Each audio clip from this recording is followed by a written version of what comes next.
یه زمانی انیمیشن ها دو دسته بودن، 2 بعدی و 3 بعدی.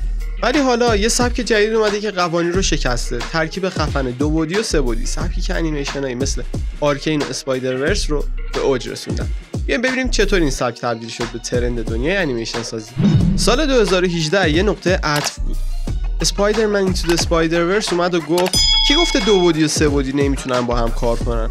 اونا حرکات 2 بعدی رو روی مدل‌های 3 بعدی پیاده کردن و هر فریمش تبدیل شد به یه تابلو نقاشی زنده.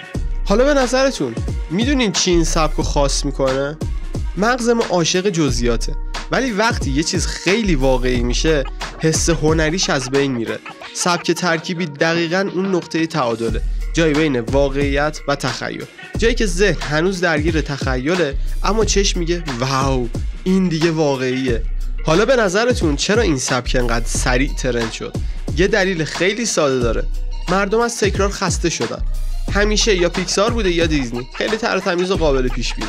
ولی این سبک مثل یه نفس تازه است، یه حس نوستالژی از انیمیشن‌های قدیمی با قدرت تکنولوژی مدرن، یه پلی بین گذشته و آینده. خب بریم سراغ طرز ساختش. ساخت این سبک انیمیشن‌ها ساده نیست.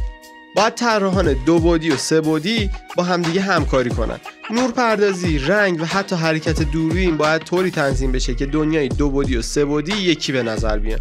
یه جور همکاری بین هنر و علم. من به عنوان یه انیمیشن باز فکر میکنم آینده انیمیشن دیگه مرزی رو نمیشناسه. سبک ترکیبی هم تازه شروعشه. شاید چند سال دیگه یه سری انیمیشن هایی تولید بشن که حتی الان ما نمیتونیم بهشون فکرم بکنیم. تو نظرت چیه؟ به نظرت سبک 2 بعدی و 3 بعدی آینده انیمیشنه یا یه دونه مد گذراست؟ توی کامنت برام بنویس و اگه از پشت صحنه دنیای انیمیشن خوشت میاد ساب کن، چون قراره خیلی بیشتر با این دنیا آشنا بشیم.